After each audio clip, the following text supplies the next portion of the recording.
A igreja encontrou. 1 Tessalonicenses, capítulo 4, nós vamos ler do verso 13 até o verso 18. Diz assim a palavra do Senhor: Irmãos, não queremos que vocês sejam ignorantes quanto aos que dormem, para que não se entristeçam como os outros que não têm esperança. Se cremos que Jesus morreu e ressurgiu, cremos também que Deus trará mediante Jesus e juntamente com ele aqueles que nele dormiram. Dizemos a vocês pela palavra do Senhor que nós, os que estivermos vivos, os que ficarmos até a vinda do Senhor, certamente não precederemos aos que dormem, pois dada a ordem, com voz de arcanjo e o ressoar da trombeta de Deus, o próprio Senhor descerá do céu, e os mortos em Cristo ressuscitarão primeiro. Depois disso, os que estivermos vivos, seremos arrebatados juntamente com ele nas nuvens, para o encontro com o Senhor nos ares, e assim estaremos com o Senhor para sempre. Consolem-se uns aos outros com essas palavras. Irmãos, esse texto ele é maravilhoso, e eu confesso que o amor que é exigido para pregá-lo eu não tenho. Mas é impossível você não mergulhar nesse texto e descobrir como Deus é grandioso. Nós cristãos achamos que Deus é grandioso, é verdade. Nós cremos que Ele é maravilhoso, santo, bondoso. Mas, gente, nós não fazemos ideia do quanto. Nós mensuramos, nós tentamos medir, nós dizemos isso para as pessoas. Mas quando nós nos deparamos com esse texto, nós dizemos: Senhor, isso é impossível. Eu não consigo medir tamanha bondade, tamanho amor. É impossível. Porque como é possível que um Senhor, sendo tão maravilhoso, grandioso, olhe para um pecador como eu e faça isso que está aqui? E nesse contexto, eu vou dar uma introdução breve. A humanidade, ela vive entre dois grandes momentos. O primeiro, quando Cristo foi colocado diante dos homens na cruz. E o segundo, quando todos os homens forem colocados diante de Cristo no dia do juízo. Esses são os dois grandes momentos que a igreja vive. Então, uma igreja vigilante, ela tem isso como marca. A primeira marca de uma igreja vigilante, além da santidade e outros detalhes, é que ela vive entre esses dois momentos. Então, se ela entende esses dois momentos, ela se prepara para isso. Não tem como a pessoa dizer que a igreja esquecer do primeiro momento ou pouco fazer média sobre o segundo. Porque nós vivemos entre eles. Não existe tempo de Deus, tempo de Jesus, é tempo do Espírito Santo, existe tempo de Cristo. A Bíblia coloca ele como principal personagem, desde Gênesis até Apocalipse. É o reinado eterno dele que está sendo narrado aqui. Então, quando a gente olha para esse texto e vai descobrindo que o apóstolo Paulo, pela graça de Deus e pela unção do Espírito Santo, nos revelou, é de ficar abismado com tamanha graça, quando você principalmente descobre que não é merecedor dela. Então veja, pessoas dizem que acreditam na vinda do Senhor, e pessoas zombam daqueles que acreditam na vinda do Senhor. Só vai existir esses dois posicionamentos: aqueles que creem e aqueles que zombam. E aqueles que zombam, eles não sabem às vezes que estão zombando. Porque uma das maneiras de você zombar disso é você se virar contra isso. E como é que eu me viro contra isso? Só negando isso, zombando literalmente? Não, você indo para outra religião. Você professando a fé em outro Deus. Você professando as suas crenças em outra filosofia, que não na palavra de Cristo. Ele é quem diz: eis que eu vou voltar para ter com vocês de novo. Eu não vos deixarei órfãos. Eu vou preparar lugar, mas eu voltarei. E se nós estamos aqui reunidos hoje, é porque nós cremos que Ele irá voltar. Não é à toa que somos adventistas de todos os dias, não só de um. Nós esperamos a vinda do nosso Senhor, ansiamos por isso. Só não sabemos quando, mas nós sabemos como. E Cristo dá umas pistas de como vai acontecer. Não para que nós marquemos data, mas para que nós fiquemos atentos aos sinais que vão ocorrer antes dessa vinda. Então, amados irmãos, Paulo, ele separa esse texto em duas partes. A primeira é essa aqui, abordada do verso 13 até o verso 18, onde ele vai tratar do destino dos crentes que morreram no Senhor e da esperança daqueles que ficaram vivos. E a segunda parte ele vai tratar acerca da preparação para esse advento, para essa vinda. E aí vai se dar do capítulo 5, do verso 1 ao 11, que nós iremos abordar rapidamente. Porque falar de vinda, não tem como você pular a tribulação e chegar lá. Há algo que precede a vinda do Senhor. Então, eu pretendo abordar um pouco sobre esse tema com os irmãos. Porque quando eu escrevia e estudava sobre ele, eu iria trazer apenas o texto de 1 Tessalonicenses 5, 1 ao 11. Mas à medida que eu lia e tentava voltar no contexto geral, no contexto imediato, eu dizia: Deus, não tem como pular esse advento sem aquilo que prepara para a sua vinda. Viviane está grávida, não tem como Adam nascer sem que comecem as primeiras contrações, deem-se as cólicas, comecem as dores, elas fiquem atenuadas não, elas se exerçam de forma mais grave, mais dolorosa, até que ele venha. E Cristo vai comparar esse período como uma mulher grávida que vai dar à luz. Ele compara ela ao período da ovulação, onde a igreja de Cristo é inserida no mundo, do seu nascedor, onde a gente vê isso acontecer em Atos. A igreja de Cristo nasce e começa a dar os primeiros passos. Porém, à medida que a gente entra na tribulação, nós entramos nas dores de parto.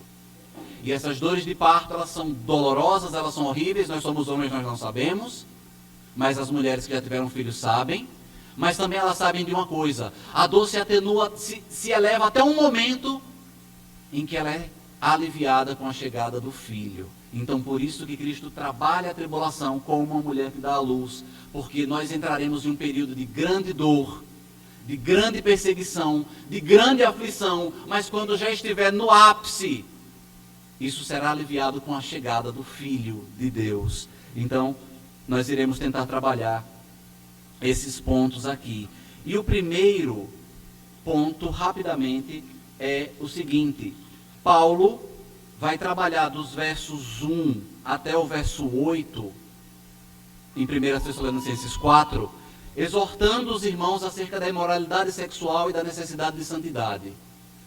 Inclusive falando para que a gente cuide bem do nosso corpo, da nossa esposa ou do nosso marido, no caso das mulheres, para que não defraudemos os nossos irmãos em Cristo com nossos atos pecaminosos.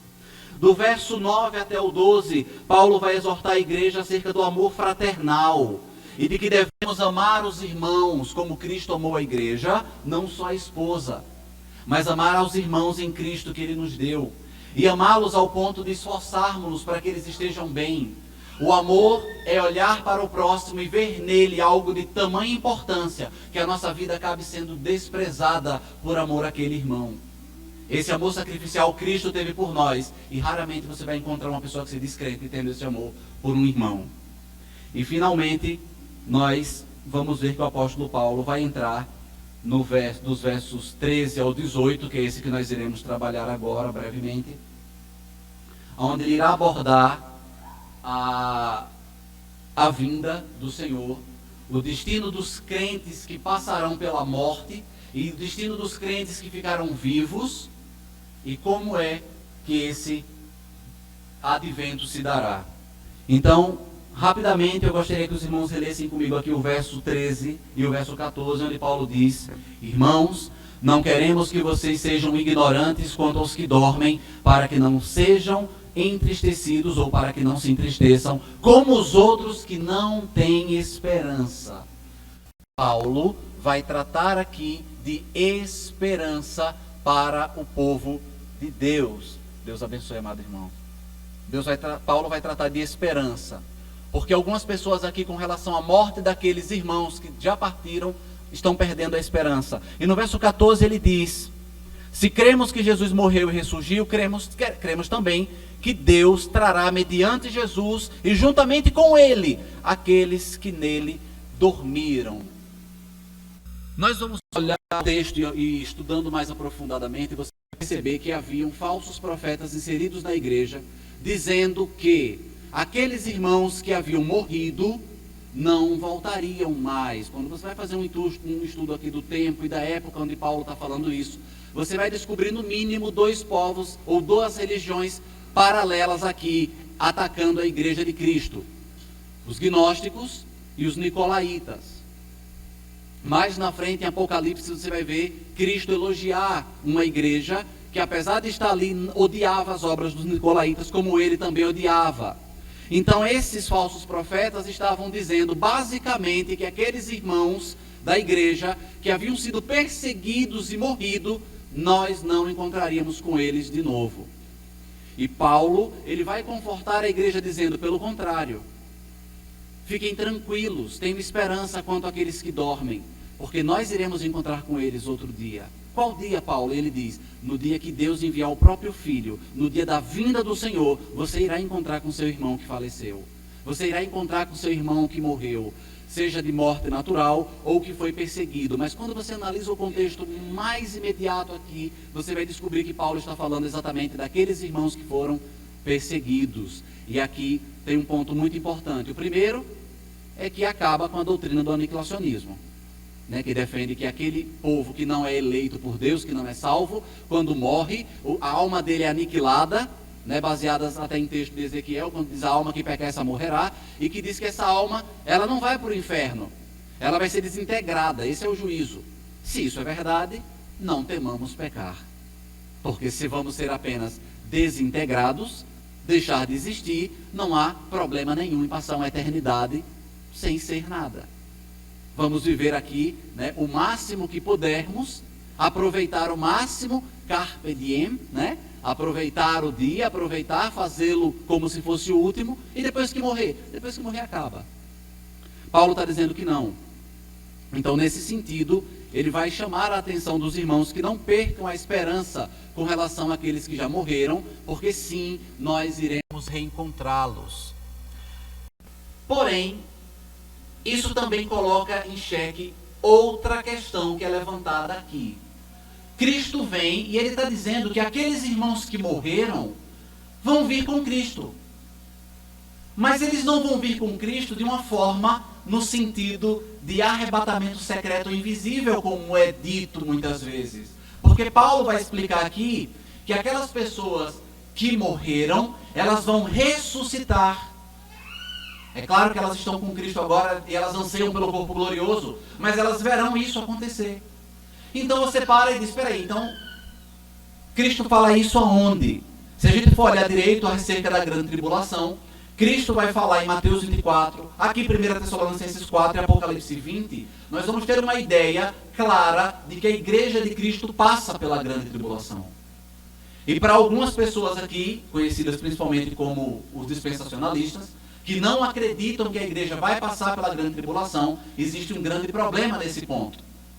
É porque, segundo esses textos que eu citei, Mateus 24, 1 Tessalonicenses, que nós estamos estudando agora, e Apocalipse 20, que nós iremos ler daqui a pouco, esses textos dizem que a igreja passa pela grande tribulação.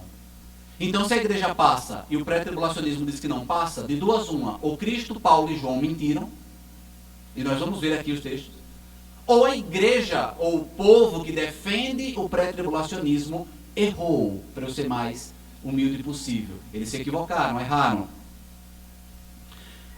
E outro ponto do tribulacionismo, quando eles falam de tribulação invisível e arrebatamento secreto, é que eles dizem que os judeus vão ficar. E aí eles põem em xeque de novo o apóstolo Paulo como mentiroso, porque Paulo em Gálatas 3:28 diz que não existe gentil, grego, homem e mulher, só existe uma única igreja, formada por judeus e gentios e por todos os homens. Então como é que Cristo, sendo amoroso, ele vem, leva uma igreja e deixa outra para sofrer? Não tem lógica. E principalmente aquele que era ler, mas ele veio para o que eram os seus e os seus o rejeitaram. Sim, mas ele fala que a rejeição dos judeus foi para que viesse a plenitude dos gentios.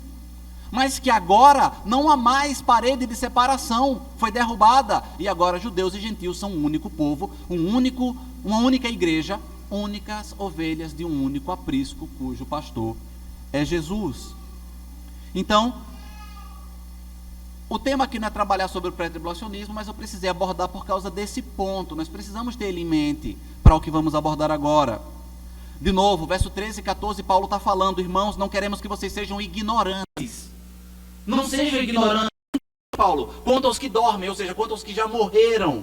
para que não se entristeçam como os outros que não têm esperança. Haviam pessoas que não tinham esperança. Depois que morre, acaba mesmo, Paulo. Isso é daquela época, não é agora do ateísmo moderno. Então Paulo está dizendo, pelo contrário, há vida sim depois da morte. E ele vai dizer, se cremos que Jesus morreu e ressurgiu, cremos também que Deus trará juntamente com ele aqueles que com ele dormiram, morreram. Então os nossos amados irmãos em Cristo farão parte desse arrebatamento, mas de uma forma que os pré-tribulacionistas parece que não enxergaram na Escritura. E eu quero que os irmãos venham comigo agora e percebam como, de fato, não se dá nesse sentido. Antes eu vou fazer uma abordagem rápida aqui, que basicamente para aplicar a nós hoje em 2022, como é que nós faríamos para aplicar esse texto aqui para nós hoje antes de eu partir? Pelo menos em 3 questões. A primeira é que não devemos nos preocupar com a morte, com o mundo e com o mal, pois o nosso destino é certo, é encontrarmos-nos nos braços do Senhor. E sabermos que fomos destinados a passar por tribulações. De novo, se a igreja não passa por tribulação, Paulo mentiu de novo em 1 Tessalonicenses capítulo 3, 3 e 4. Porque lá ele vai dizer que nós somos destinados para isso, para tribulações. O segundo ponto, sabemos que a palavra do Senhor irá se cumprir, pois passariam céus e terra, mas a palavra dele jamais passaria, Mateus 24, 35. E o terceiro ponto para que a igreja tenha esse texto aplicado nela hoje, é que isso marca de fato a vinda do Senhor, conforme é dito em Marcos 13. Quando nós, em 2022, olhamos para esse texto que Paulo está falando, algumas pessoas tentam se distanciar dele. Não! Foram para aqueles cristãos que foram perseguidos lá. Foram para aqueles irmãos que morreram lá. Mas eu pergunto a você, se a igreja passar por perseguição agora e os nossos irmãos morrerem, como acontece no Quênia, no norte da Nigéria, como acontece na África, eles não se enquadram aqui também? Eles estão sendo decapitados, eles estão sendo queimados, explodidos, afogados, mortos, por serem cristãos. Então Paulo vai dizer isso, e nós aplicamos a igreja Ponte dessa forma. Não tema isso. Recentemente, um grande núcleo aí de pesquisa científica divulgou que as pessoas que tomaram a picadinha estão com sangue contaminado com algum tipo de substância que eles não se atentaram na hora da produção da coisa. Tanto que agora na China, vocês podem ver na internet, se você fizer um teste e der positivo, você vai para um campo de isolamento. Lembra alguma coisa? Lembra 1945? Lembra Gulag? Lembra campos de trabalhos forçados? Lembra Auschwitz? Lembra, não lembra? Só que a palavra de Deus também diz que 1/3 da terra seria cometida por pragas, pestes e tribulações e doenças. E quando você vai ver a origem dessas 3 palavras, uma delas dá a ideia de que algo feito pelo homem também pode ser classificado como peste.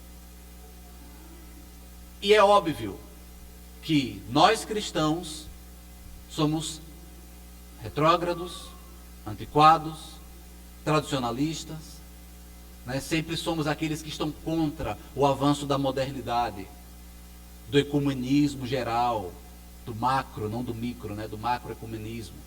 Então é óbvio que a igreja de Cristo ela é alvo de perseguição, e ainda haverá uma perseguição terrível. E olhe lá, se não nessa geração. Então, é óbvio que a igreja precisa ser vigilante, não precisa nem entrar em detalhes aqui. Existem tramas, e vocês já viram no YouTube pessoas falando que vão perseguir a igreja sim, mas que devem ir com cuidado, com cautela, com parcimônia, devagar, para que não sejam acusados de perseguição religiosa. Paulo está falando aqui para nós hoje, isso se aplica a nós tranquilamente. Nós estamos aqui tranquilos, temos uma porta de vidro, mas quem quiser entrar por ali, ele entra. Qual é a arma que essa porta vai segurar? O irmão ali não vai conseguir segurar um grupo de pessoas armadas entrando. Então veja, Paulo está falando de uma perseguição que não aconteceu somente em Tessalônica, aconteceu em Roma. Me diga quais cristãos foram mais perseguidos que os romanos. Mas olha que maravilha, Paulo também vai dizer no final da carta, os da casa de César os saúdam. Aonde eles sofreram perseguição, Cristo plantou igrejas. Então existe essa possibilidade na nossa geração, sim. Eu posso estar fugindo com Ada no colo. Sim. Mas Paulo está confortando a igreja dele a não temer essas coisas. Verso 15. Dizemos a vocês, pela palavra do Senhor, ou seja, Paulo não está especulando, ele está falando segundo a palavra de Deus. Dizemos a vocês pela palavra do Senhor que nós, os que estivermos vivos, os que ficarmos até a vinda do Senhor, certamente não precederemos os que dormem. Agora eu quero que você preste atenção nisso. Paulo diz que nós, os que estivermos vivos. Vivos para o quê? Para a vinda do Senhor. Pergunta, o Senhor veio quando Paulo estava vivo? Não. Então, Paulo está aplicando isso aqui à igreja. Então esse nós pode ser tomado por nós aqui na ponte hoje. Nós, os que estivermos vivos. Só que ele diz algo. Vivos para a vinda do Senhor. A palavra que Paulo vai usar aqui é parousia, que significa nada mais, nada menos, literalmente que vinda visível. Quem lembra de um texto bíblico que diz que todo olho verá? É disso que Paulo está falando. Veja, não vai aparecer arrebatamento secreto e invisível em lugar nenhum na Bíblia. Existe sim má interpretação de alguns textos. E eu trabalhei isso num artigo, e não é o que eu vou falar aqui. Mas quando Paulo usa a palavra parousia, ele está falando para os tessalônicos. Ele não está falando para... mas Fábio, isso se aplica à igreja de hoje. É aí que está o detalhe. E graças a Deus que se aplica à igreja de hoje. Porque senão Paulo seria mentiroso. Aí Paulo morreu, os cristãos de Tessalônica morreram, não tem ninguém vivo de lá para cá até agora, e Cristo não veio. Não é isso que Paulo está falando. Quando ele diz nós, ele está falando a igreja de Cristo como um todo. Então se aplica a Fábio, a Jefferson, a Saulo, a Igor, a Camila, a Adriano, sim. Nós, os que estivermos vivos para a vinda do Senhor, porque alguns de nós seremos mortos. E Paulo aqui está dando esperança por causa disso, irmãos. Se nós sofremos perseguição e o pastor Fábio for preso e morto, ok, quem quiser chorar, mas animem-se. Ele é um soldado que cumpriu o combate, lutou e está indo encontrar com o general, e um dia vocês vão encontrar com ele também. Não acaba aí. Então, essa perseguição pode cair sobre nós. E se cair, igreja, não se desespera. Eita, irmão, o que aconteceu? O Fábio foi preso. E Viviane, como é que tá? Vamos dar suporte, vamos acolher, vamos juntar, vamos orar juntos, vamos ficar juntos. Isso é igreja. E se o irmão Fábio não sair, não for liberto, morrer lá, for torturado e morrer lá, estaremos orando por ele, certos de que iremos encontrá-lo mais uma vez. Então Paulo está dizendo isso para nós, ponte. Os que ficarmos vivos para a vinda do Senhor. Pode ser que nós venhamos a morrer e nossos filhos estejam pregando aqui futuramente. Olha, não foi nossos pais ainda, mas quem sabe nós. Então isso se aplica à igreja. Aqueles que estiverem vivos quando Cristo vier, não precederão os que dormem. E aqui é incrível. Porque se existe arrebatamento secreto e invisível, Paulo mente nesse texto. Porque ele vai dizer... Nós, os que estivermos vivos, não precederemos. Nós não seremos arrebatados antes daqueles que já morreram. Mas aí alguém pode dizer, foi qualquer um que morreu. Não, Paulo vai deixar bem claro, são aqueles que morreram em Cristo. E como é que eu sei, então, que isso é aplicado a esse texto? Veja, rapidamente vá comigo lá para Apocalipse 20, verso número 4, por favor.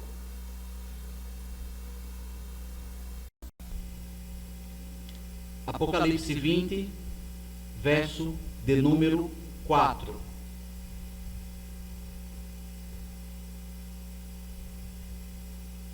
Encontraram aí? Vocês vão marcar ele no dedo, marque e volte para Tessalonicenses. Vocês vão marcar Apocalipse, marque aí. Marque que a gente vai voltar rapidamente. Marquem e volte lá para aquele texto de Tessalonicenses que a gente está. 1 Tessalonicenses 4. Agora nós vamos ler o verso 16. Certo? Encontraram? Vou ler o verso 16, olha só. Pois dada a ordem, com a voz do arcanjo, e o ressoar da trombeta de Deus, o próprio Senhor descerá do céu. E quem? Primeiro, os mortos em Cristo ressuscitarão primeiro. Então veja, nós, aqueles que estiverem vivos no dia que Cristo vier, não seremos arrebatados antes que aqueles que morreram no Senhor ressuscitem primeiro.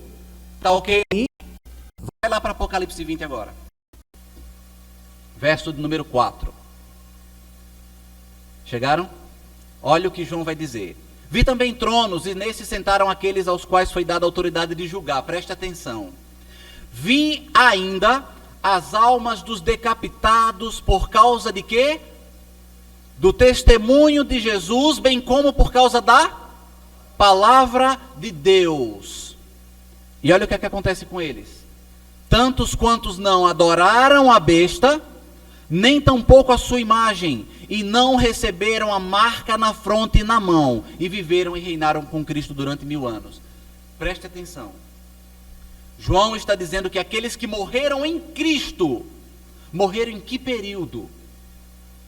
Qual é o período onde a besta surgirá e tentará impor uma marca para que você possa comprar, vender, comer e beber? Na grande tribulação. Veja, na grande tribulação, a besta irá impor a marca dela para que aqueles que não a receberem, não comprem, não vendam, não negociem, não comam. Entendeu? Só que João está dizendo aqui que ele viu esses. Eu vi esses que morreram decapitados e de outras formas por causa do testemunho de Cristo e da palavra de Deus. Esses morreram em quem? No diabo? Morreram em Cristo. Ficou claro aqui que eles morreram em Cristo. E eles morreram onde? Na grande tribulação. Pode voltar para Tessalonicenses. Só que agora Paulo está dizendo que nós, os que estivermos vivos quando Cristo vier, parousia, vinda visível, todo olho verá. Isso só vai acontecer no dia do final dos tempos e pronto. É quando Cristo vem colocar um fim na grande tribulação. Todo olho verá, e verão no céu o sinal do Filho do Homem, e se desesperarão. E ele enviará seus anjos a cada canto da terra e resgatará os seus. É isso que Paulo está falando. Aí ele está dizendo, nós não precederemos os que dormem, porque, dada a ordem com voz de arcanjo, o ressoar da trombeta de Deus, o próprio Senhor descerá do céu, parousia, vinda visível, e os mortos em Cristo ressuscitarão primeiro. Aqueles que morreram na grande tribulação vão ressuscitar antes que qualquer ser humano cristão que seja vivo seja arrebatado quando Cristo vier. Pergunta, como é que a igreja vai ser arrebatada? Antes da grande tribulação, se ela vai estar passando pela grande tribulação, vai morrendo, e aqueles que estiverem vivos não serão arrebatados secreta e invisivelmente, sem que esses que morreram na grande tribulação ressuscitem primeiro. Primeiro vão morrer aqueles que estão na grande tribulação.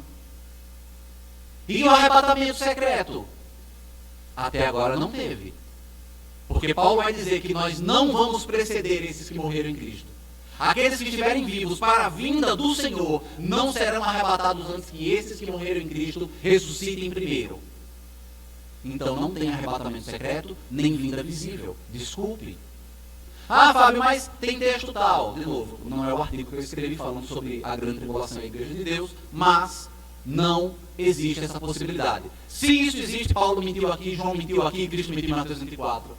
Porque Cristo disse que após aquela grande tribulação, eles veriam o sinal do Filho do Homem vindo dos céus em glória. Isso é o fim da grande tribulação, não é? Mateus 24. Paulo olha para esse texto e diz, antes da voz do arcanjo dada a ordem, ele virá, e os que morreram em Cristo ressuscitarão primeiro. Aí João vai e diz, eu vi a alma dos que morreram em Cristo, eles foram decapitados, foram mortos por causa da palavra de Deus e do testemunho que deram. Eles não aceitaram a marca da besta, nem a adoraram. Aí quando você junta tudo isso, diz, ops, cadê o arrebatamento secreto? Cadê a vinda invisível? A vinda é visível. Cristo não é nenhum covarde para mim escondido. O fato de dizerem que ele vai vir como ladrão de noite, é porque ele vai vir quando ninguém estiver esperando. Mas ele vai vir em majestade e glória, porque ele não precisa se esconder de ninguém. Cristo nunca precisou se esconder de ninguém, vai se esconder agora para chega gente, não, por causa do anticristo. Ué, mas se ele vier de forma secreta, a palavra de Deus diz que com a manifestação da vinda dele, o anticristo será aniquilado. será destruído. E se ele vem em secreto, onde Cristo está lá? Ele deve estar passando por aqui em secreto, eu não vou ser destruído. Veja que não faz sentido. Mas Paulo está dizendo aqui, nós não precederemos aqueles que morreram em Cristo. E os que morrem em Cristo, João está dizendo, eles morrem na grande tribulação.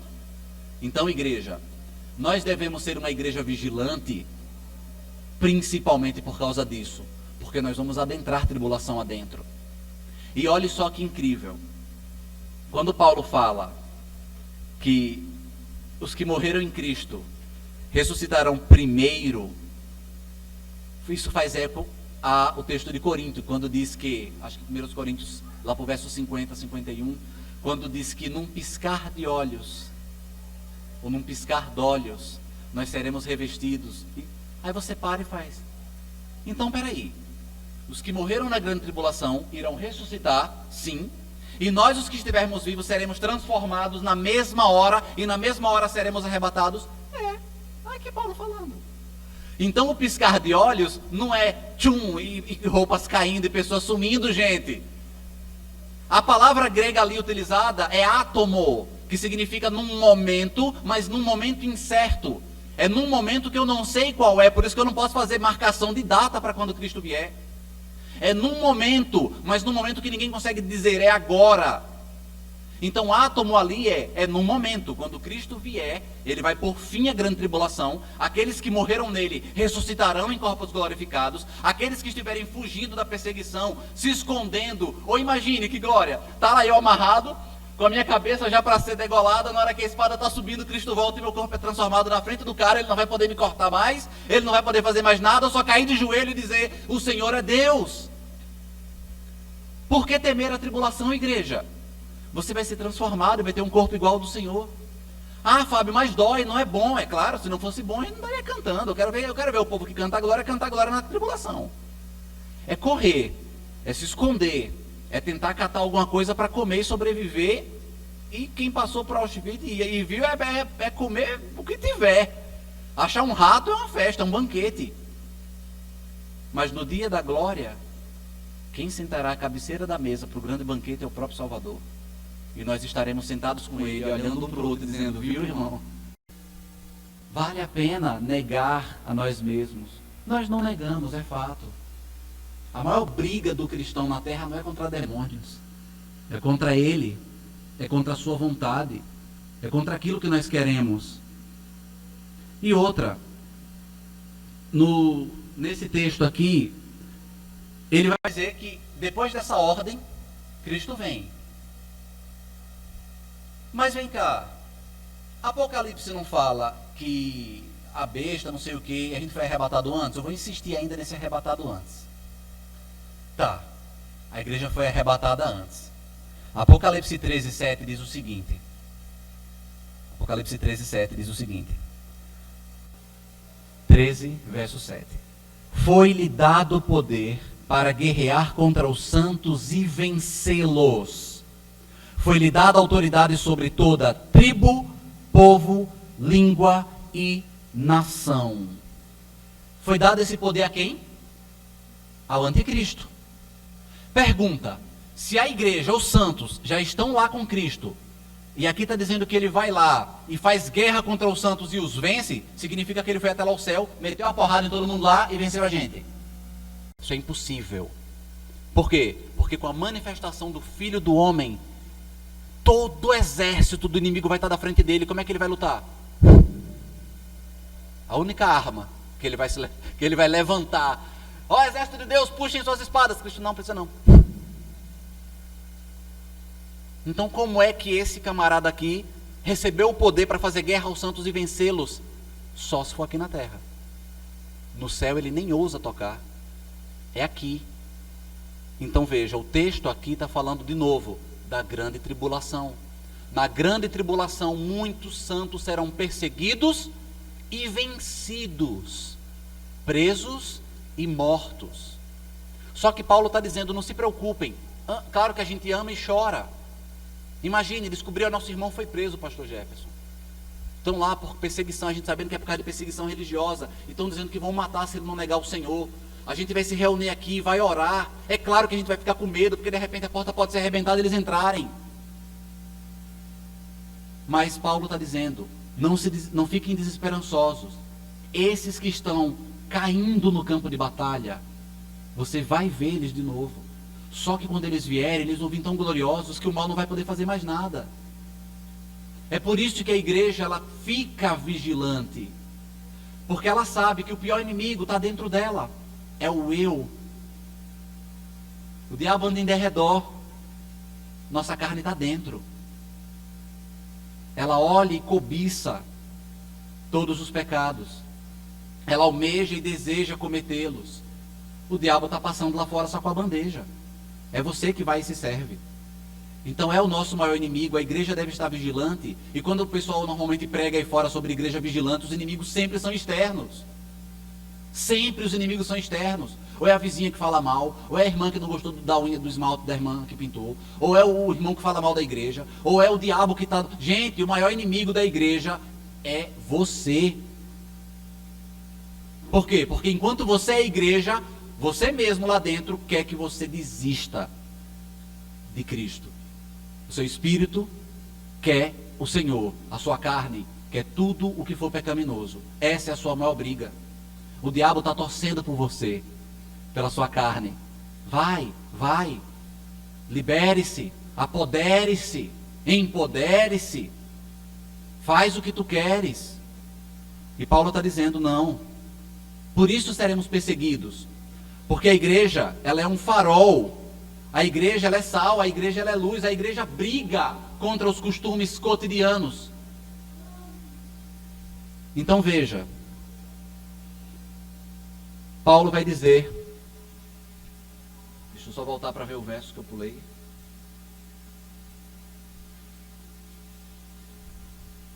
Fábio, mas Davi não falou que Cristo ia reinar aqui em Jerusalém?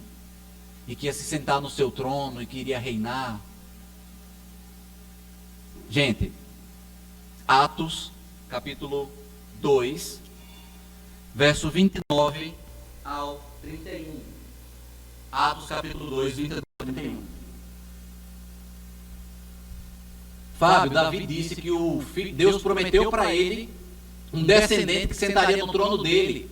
Então primeiro eles têm que construir o terceiro templo lá em Jerusalém, né? Vocês já ouviram isso, né? Tem que construir o templo lá em Jerusalém, e aí o anticristo vai se sentar nesse templo, dizendo que é Deus, mas Jesus vai reinar no trono, porque Davi disse que Deus prometeu a ele. Atos, encontraram? Pedro agora, vamos ver se Pedro mentiu também, né? Porque não é possível. Irmãos, posso dizer-lhes com franqueza que o patriarca Davi morreu e foi sepultado, e o seu túmulo está entre nós até o dia de hoje. Mas ele era profeta, e sabia que Deus lhe prometera sob juramento que colocaria um dos seus descendentes em seu trono. Então veja, Davi não vai sentar, Jesus não vai vir sentar em trono de Davi nenhum. Olha só o que é que Pedro, melhor dizendo, olhando para o Antigo Testamento, descobriu. Prevendo isto, falou da ressurreição de Cristo, que não foi abandonado no sepulcro e cujo corpo não sofreu decomposição. Quando fala que, eu lhe prometo, né, Deus promete, né, eu vi o meu Senhor, dizer ao meu Senhor, tal, e ele promete que um herdeiro dele iria sentar no seu trono e governar com cetro eterno. Muita gente espera até hoje o terceiro templo ser construído lá para Jesus vir reinar. Gente, o próprio Pedro, se ele não mentiu, né, porque se for para o lado pré-tribulacionista, Pedro errou. O próprio Pedro está dizendo que Davi era profeta e que quando Deus prometeu que um herdeiro sentaria no seu trono, ele estava falando na verdade de ressurreição. Não, ele não está vindo para sentar literalmente não, ele não vai ver corrupção, seu corpo não ficará no sepulcro e apodrecerá, ele ressuscitará. Isso era o que Davi estava entendendo quando Deus falou. Talvez Davi não entendeu naquela época, porque a revelação é progressiva, mas Pedro está dizendo que quando Deus disse isso a Davi, ele estava dizendo da ressurreição, e não de vir literalmente sentar num trono. Então, de novo, cadê? O pré-tribulacionismo erra, e um erro tem que chamar outro para conseguir manter a estrutura. Então vejamos, Paulo diz que os que morreram serão ressuscitados um dia, e que devemos ter esperança quanto a isso. Também diz que nós, ou seja, aqueles que ficarem vivos quando Jesus vier arrebatar a sua igreja, parousia é a palavra, não seremos arrebatados antes daqueles que morreram em Cristo. Os que morreram em Cristo, por sua vez, segundo o apóstolo João, morreram na grande tribulação, pois não adoraram a besta nem sua imagem. E nem aceitaram receber a marca na fronte e na mão, pois eram testemunhas de Cristo e pregavam a palavra de Deus. E por isso, eles morrem na tribulação, mas serão ressuscitados enquanto a igreja do Senhor estiver passando por ela. Quando Cristo vier por um fim a ela, aqueles que morreram serão ressuscitados. E aqueles que estiverem vivos verão seus irmãos do lado de novo, ressurretos, com corpos glorificados. Eles serão transformados, porque não morreram, serão transformados. E aí sim, juntos, subirão para encontrar com Cristo nas nuvens, não em Jerusalém, não em Israel. Então, de novo, como é que a igreja não passa pela grande tribulação, se esses textos estão claramente dizendo que ela passa? E hoje temos ceia, então eu não vou me estender demais. Gente, rapidamente, essa doutrina pré-tribulacionista, ela é fruto de um padre católico chamado Manuel Lacunza, que escreveu um livro em 1811 chamado A Vinda do Messias em Glória e Majestade, no qual ele, segundo a visão dele, dizia que Cristo viria de forma secreta e invisível. Ele escreveu esse livro e tinha que ser um presbiteriano, meu Deus do céu, sempre tem que ser um presbiteriano. Aí um presbiteriano chamado Edward Irving, que defendia a continuidade apostólica e um monte de coisas mais. Ele pega esse livro, tem conhecimento desse livro que estava em italiano, traduz para o inglês, leva para a Inglaterra, divulga, a igreja presbiteriana também expulsa logo ele como herege depois disso aqui. Só que ele funda uma igreja que existe inclusive aqui na Avenida Maranhão, Igreja Nova Apostólica. E nessa igreja tinha uma jovem de 15 anos chamada Margaret MacDonald. E quando ela tomou conhecimento, porque Irving começou a pregar a doutrina do padre Lacunza, começou a pregar que Cristo viria de forma invisível e não sei o que, só que o padre falou que ele viria de forma invisível e secreta. Margaret, depois dessas mensagens, começou a ter sonhos, aonde ela dizia que sim, ele viria de forma invisível e secreta, mas ele viria duas vezes, uma secreta e depois outra visível. Então não foi o padre o culpado de tudo, né? Vamos defender aí o outro lado. Não foi ele, mas foi aí o ex-presbiteriano que foi expulso de lá, que jogou essa para a igreja. Uma menina lá de 15 anos começou a ter sonhos, visões, que os carismáticos já existiam naquela época, começou a ter essas visões, e aí ele, tendo acesso a isso, ele começou a publicar as obras dele, inclusive num jornal, que ele escrevia semanalmente, tinha um informativo lá, que ele falava exatamente disso. E depois disso, homens ligados ao ocultismo e à hipnose financiaram a Bíblia Scofield, que é tão conhecida, e foi distribuída gratuitamente em toda a América do Norte. Essa Bíblia defendia exatamente essa visão pré-tribulacionista. Então veja, tudo isso aqui aconteceu, e esse padre, né, ele fugiu porque o rei Carlos III da Espanha temia que ele tomasse o trono dele no Chile. Então por isso que ele foi deportado. E aí ele volta para a Itália, para a Espanha, escreve o livro em italiano, manda, e o presbítero estava lá, pegou e desembolou nisso tudo. Mas veja, essa doutrina ela surge depois de 1811. Antes disso a igreja estava certa de que ela passaria, porque Paulo diz: vós mesmos sabeis que nós somos destinados para as tribulações. Então Paulo errou, foi? Que a igreja está corrigindo agora? Então veja, foi isso o que aconteceu. O nome do camarada era Henry Drummond. Se pesquisar, você acha. Ele era envolvido com ocultismo, com hipnose e com isso tudo. Por isso que a maioria dos pré-tribulacionistas defendem a hipnose, defendem regressão, para você corrigir erros do passado. Deve ter um famoso aí, né, que é o Felipe Neto do YouTube, o Felipe Neto Gospel, né, que defende essa ideia de hipnose também, inclusive ele fez, né, ele é bem Iago Martins. Aí assim, porque esse povo é defensor dessa visão errada. E nós temos homens de Deus, homens que nós respeitamos e consideramos, como Marcos Branconato, que defendem essa ideia aqui. Por quê? Porque inclusive nós defendíamos. Nós somos criados nessa visão. E ficávamos com medo. Será que Cristo vem hoje? Será que Cristo vem amanhã? Gente, ele não vai vir sem que os sinais se deem. Há sinais a serem cumpridos. Cristo disse, olha, primeiro, muitos falsos profetas virão em meu nome. Já está se cumprindo. Acontecerá, são sinais que Cristo dá que a gente tem que ficar vigilante. Por isso que a igreja, ela ficou. E aí no verso 18, Paulo diz assim: e assim estaremos com o Senhor para sempre.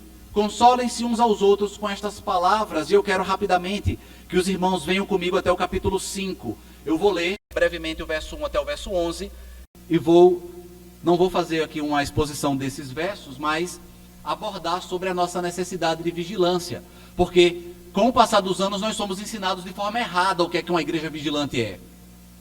Mas aqui Paulo vai dizer o que é que uma igreja vigilante é. E como eu disse aos irmãos, eu me debruçaria só nesse texto, mas eu vi a necessidade de falar da tribulação, que a igreja passa por ela, e por isso devemos ser vigilantes, fortes, unidos, nos amar de verdade, porque a igreja falsa, na hora da tribulação, vai correr e vai abandonar aqueles que são irmãos. A igreja verdadeira vai dizer: nós amamos e sorrimos juntos, e nós sofremos juntos, porque também ressuscitaremos juntos.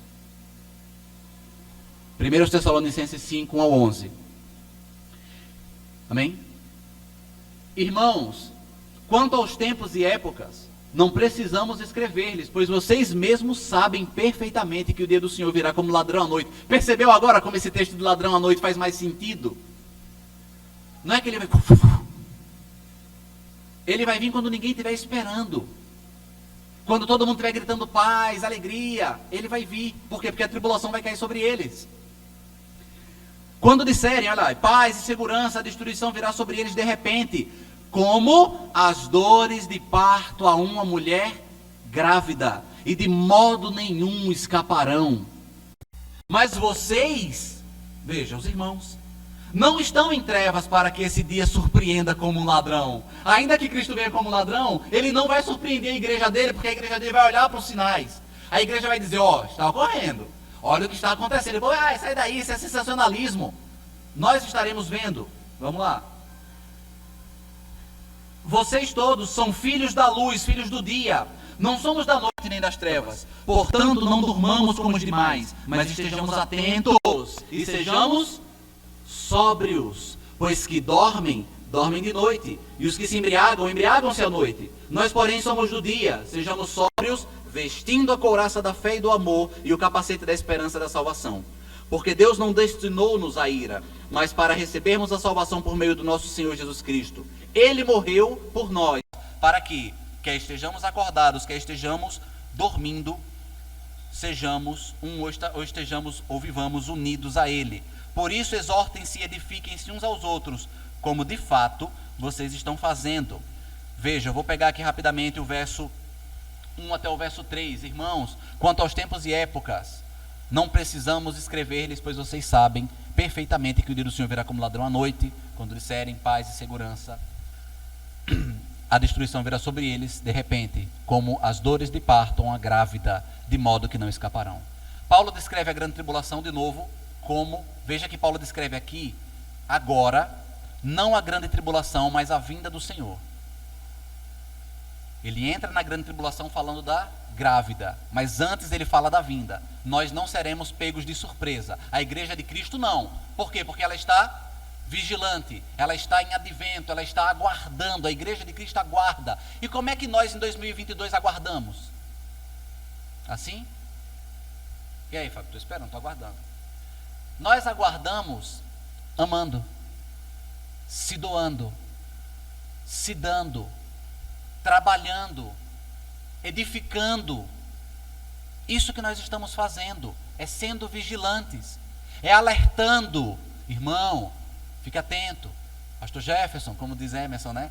Ele sempre está lá, pastor Jefferson fala que ele sempre está lá, não desfaleça. Estamos juntos, estamos aqui. Isso é uma igreja vigilante, não uma igreja que fica assim olhando para a rua, mas uma igreja que olha para dentro e enxerga o mundo, porque nós espirituais discernimos as coisas carnais. Eles é que não discernem as coisas espirituais. Verso 4 ao 7. Mas vocês, irmãos, não estão em trevas para que esse dia vos surpreenda como ladrão. Vocês todos são filhos da luz, não, filhos do dia. Não somos da noite nem das trevas. Portanto, não durmamos como os demais, mas estejamos atentos e sejamos sóbrios. Atentos e sóbrios. Pois os que dormem, dormem de noite, os que se embriagam pela noite. Gente, Paulo não está falando literalmente de dia e noite aqui, viu? Ele está falando de sal e falso sal, luz e falsa luz. Ele está falando de luz e trevas. Porque senão, aqui, todos nós estamos condenados. Quem dorme de noite, só o irmão Saulo, que é salvado porque trabalha de noite. Não estava salvo o irmão Saulo. E a gente, todo mundo para o inferno. Saulo trabalha de noite, ele não dorme. Tá vendo? Mas não é isso, ele está falando de ser luz, de ser treva. Então por isso que ele coloca, vocês são filhos da luz. Né? E ele fala lá do dia e da noite. Não é dia e noite literal. Certo, irmãos? Senão não só salva Saulo aqui. Certo? Quem trabalha mais à noite aí? E vara à noite assim? Ninguém, é só Saulo mesmo. É bem poucos, né? Muitos são chamados para ser escolhidos, é distorção. Né? Não é isso, certo? Então Paulo está falando disso. Verso 8 e 9. Nós, porém, somos do dia. De novo, não é dia literal, viu? Sejam sóbrios, vestindo a couraça da fé e do amor e o capacete da esperança da salvação. Porque Deus não nos destinou para a ira, mas para recebermos a salvação por meio do nosso Senhor Jesus Cristo. Primeiro, Paulo aqui está falando como filhos da luz, nosso modo de agir que é diferente dos filhos das trevas, a gente já viu. Ele fala também de estarmos sóbrios, e aqui a palavra que vai desembocar nela também para português é vigilante. Sejam vigilantes, porque não é ser só sóbrio no sentido de não estar com a cara cheia. Porque tem gente que não bebe, nem encosta uma gota de álcool na boca dele, e ele não é sóbrio. Então não é nesse sentido que Paulo está falando, ele está falando de ser vigilante, de cuidar para que não caia, de estar atento à palavra de Deus, de estar se dedicando à palavra de Deus e aos irmãos. Ah, Fábio, não é fácil. Não é. Não é, Fábio, de vez em quando eu brigo com minha esposa, ela briga comigo. Sim. Ah, mas de vez em quando eu perco a paciência com o meu chefe, de vez em quando eu perco a paciência com o funcionário, de vez em quando eu perco a paciência com tudo. Sim, é luta. Estar vigilante não é não passar por essas tormentas, é passar por elas atento. É passar por elas dizendo, opa, preciso me cuidar, preciso não dar vazão a essa ira, preciso não continuar com essa confusão, eu preciso cessar isso. Ah, mas me irrita. Sim, lhe irrita. Me irrita também. Mas nós devemos dizer, Deus, tem hora para tudo, né? Estou irritado aqui, mas tem hora que essa ira vai ter que passar algum tempo. Eu vou ter que ir lá me desculpar, ainda que eu não tenha sido culpado. Aprendam, homens, né? Ainda que não sejamos culpados, né? Vamos lá pedir desculpa, né? Aí ela pergunta logo, o que foi? Né? Porque ela pergunta o que foi porque ela sabe que ela está, né, no erro. Mas peçamos. E ele vai falar, vestindo a couraça da fé e do amor e o capacete da esperança da salvação. Ele não está falando de armas ou armaduras literais. Ele está falando, de novo, sobre amor, fé e esperança. Lembra que ele fala disso em Corinto? A fé, a esperança e o amor. Tudo passa, mas ficam firmes. A fé, a esperança e o amor. Ele não está falando de roupa literal. Ele está falando de atributos, de qualidades, de frutos do Espírito Santo. E obviamente, quando ele fala, porque Deus não nos destinou para a ira, ele não está falando com relação à tribulação. A ira aqui é a ira vindoura, é o julgamento de Cristo, no qual eternamente ele derramará a sua ira sobre aqueles que não foram eleitos. Amém? E eu estou indo para a conclusão, verso 10 e 11. Ele diz, ele morreu por nós para que estejamos acordados, quer dormindo, vivamos unidos a ele. Por isso exortem-se, edifiquem-se uns aos outros, como de fato vocês estão fazendo. Edifiquem-se uns aos outros, não edifiquem-se sozinhos. Não existe dom para você se edificar sozinho. A edificação sempre é comunitária, ela se estende. Então, e ele fala que Cristo morreu por nós. Ele morreu por nós para que estejamos acordados ou dormindo, quer qualquer uma dessas coisas, vivamos unidos a Ele. Olhem como eu disse a você, quando você olha para esse texto, não tem como você não se maravilhar. Tanto no primeiro quanto nesse. Cristo morreu por nós. Paulo é bem direto. Nós estamos aqui, vamos celebrar a morte dele. Mas Paulo está dizendo, essa morte que vocês estão celebrando aí, Ponte, sim, ele morreu por vocês. Por isso nós celebramos, ele morreu por nós. para que estejamos acordados ou dormindo, quer vacilando ou não, mas não estejam vacilantes, estejam vigilantes.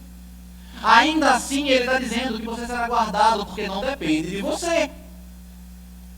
Se dependesse de você, ele diria: sejamos vigilantes, quer estejamos acordados. Não entraria dormindo aqui. Não há glória para o homem em lugar nenhum da Escritura. Quer você esteja acordado, quer você esteja dormindo, quer você tenha fraquejado, quer você tenha caído, não ficará prostrado o justo, 7 vezes cairá, 7 vezes o Senhor levantará. Ele vai buscar a ovelha, ele não deixa ela lá quebrar a cara sozinha. Então Paulo vai deixar isso bem claro. Essa parousia, essa vinda visível, nós estamos vigilantes, aguardando por ela. Não assim, mas vivendo o cristianismo verdadeiro. Amém, amados irmãos? Que essa palavra tenha achado lugar em nossos corações e que nós ponhamos em prática, porque é fácil, de novo, é muito fácil eu dizer que amo a Cristo e esquecer do meu irmão a quem eu vejo. Que Deus abençoe a sua igreja, no nome de Jesus.